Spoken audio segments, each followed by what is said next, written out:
Probablement capable de vous battre à n'importe quel jeu de société, Mario Dumont. Tout en débattant des enjeux de société.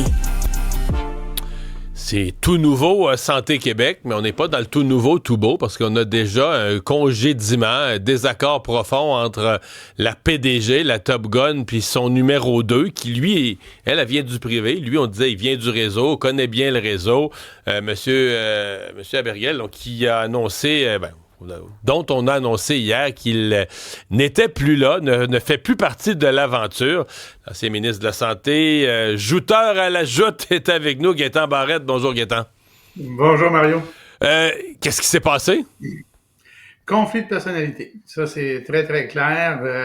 Frédéric Abergel prenait une certaine place, d'une part, dans l'organisation de Santé Québec, même que, selon plusieurs sources à l'interne, il commençait à y avoir un peu de compétition entre lui et sa patronne, parce qu'on comprend que Santé Québec, c'est une organisation qui tente de ressembler, ou du moins qu'un mode de fonctionnement qui est plus celui de l'entreprise privée. Et là, la patronne, s'il y a des gens qui se demandent encore c'est qui est le patron, là, elle a décidé de faire le ménage et il n'a pas démissionné, là, il a été congédié, là. Oui, je comprends très bien. Gaétan, il y a deux façons de voir ça. Est-ce que c'est un conflit de personnalité qui se limite à un conflit de personnalité, ou c'est un conflit de personnalité, mais appuyé sur un conflit de vision? Là? Je m'explique que, dans le fond, tu vas mettre quelqu'un d'autre là, à la place de M. Abergel qui connaît le réseau, puis qui va un peu prendre la vision du réseau, puis elle va se repogner avec. En autant, mais est-ce que parce qu'elle voit qu'elle vient du privé, elle veut pas, tout ce qui se fait dans le réseau, toutes les habitudes du réseau, elle considère que c'est des mauvaises habitudes, toutes les pratiques du réseau, elle considère des mauvaises pratiques, puis que le successeur de M. Abergel, elle va se pogner avec aussi s'il vient du réseau. Je sais pas si tu comprends le sens de ma question, mais est-ce que c'est juste personnel ou il y a un choc des visions qui s'est produit?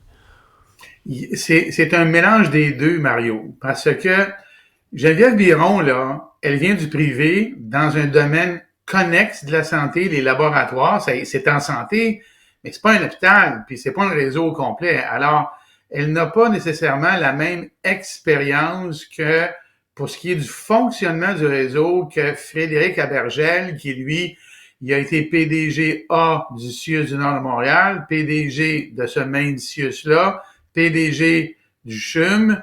Alors, lui, il avait une expérience terrain beaucoup plus élargie que Geneviève Biron, d'où la nécessité dans une organisation d'avoir un gars comme lui. Maintenant, Frédéric Abergel, quand on sait un peu comment ça fonctionnait, il était aussi le lien assez souvent entre le ministère et Geneviève Biron pour ce qui est des opérations. Je te donne un exemple, OK?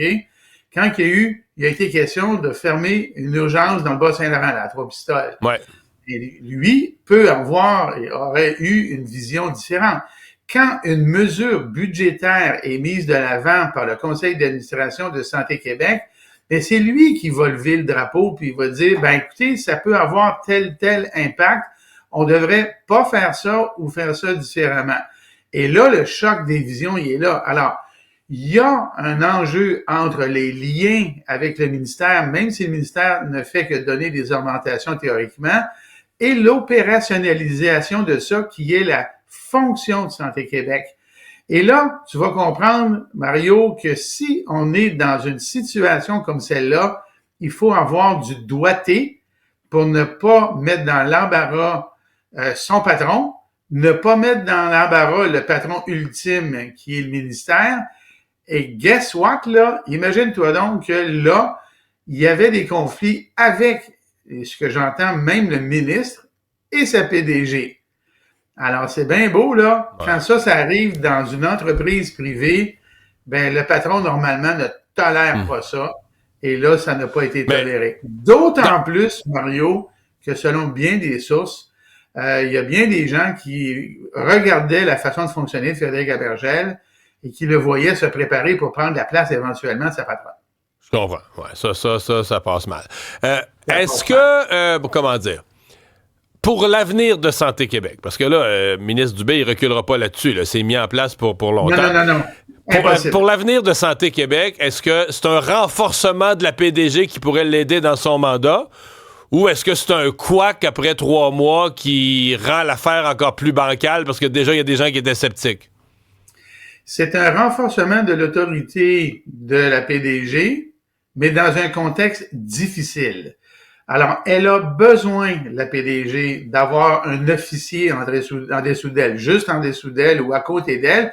Rappelons-nous que Christian Dubé avait décrit ça comme le binôme parfait, là, la PDG qui vient du privé, puis l'autre qui vient du réseau, compétent, ça avait été décrit comme la paire parfaite. Maintenant, manifestement, c'est un échec. Maintenant, elle a besoin de quelqu'un comme ça, mais qui va rentrer, entre guillemets, dans le moule de sa vision. Le problème de Santé Québec, au moment où on se parle, là, c'est que dans la haute direction, il n'y a pas grand monde, pour ne pas dire personne, à l'exception maintenant de celui qui est parti, qui a une expérience terrain. Et ça se voit. Tu veux dire d'un hôpital, là, c'est quoi gérer un hôpital? Comment ça marche d'un hôpital? L'urgence, les étages, les chirurgies, les blocs opératoires? Et Mario, tu vas aimer le commentaire parce que tu as souvent commenté là-dessus, et la vie syndicale. Moi, je sais très bien de sources très sûres qu'au gouvernement, à un moment donné, les gens de Santé Québec, incluant le conseil d'administration, sont débarqués au gouvernement en disant « on veut faire ABC ».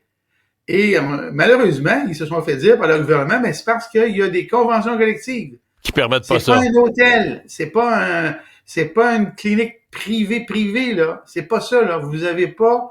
Alors là, Geneviève Biron doit, elle aussi, apprendre comment ça fonctionne le réseau, mais aussi comment naviguer dans les conventions collectives. Et ça s'ajoute, Mario, à l'équilibre budgétaire, parce que Geneviève Biron, elle l'a dit à plusieurs reprises, elle va respecter le budget en 2025 et avec la situation économique devant laquelle on se trouve, on s'entend-tu que la pression va être énorme.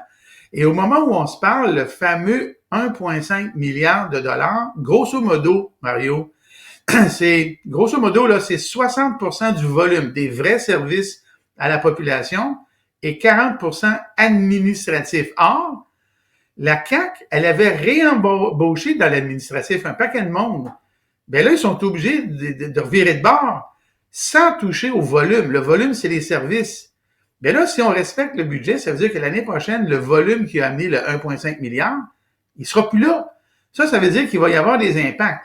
Le problème de Santé Québec, c'est qu'on leur demande la quadrature du cercle. Ils n'ont pas de pouvoir d'emprunt, ils n'ont pas de pouvoir de tarif, ils n'ont pas de pouvoir de décider ce qu'ils vont faire, ils n'ont pas ces pouvoirs-là. Mais on leur demande d'arriver à destination sur des éléments qui sont décidés au-dessus d'eux autres. Fait que tu comprends-tu qu'ils ont besoin de quelqu'un qui connaît le terrain, qui va marcher dans le moule, qui va avoir la même vision, mais ils vont rester avec un gros problème Santé Québec qui est le budget. Gaëtan Barrette, merci beaucoup. Ça fait plaisir. Bye bye, à bientôt. Bonne journée.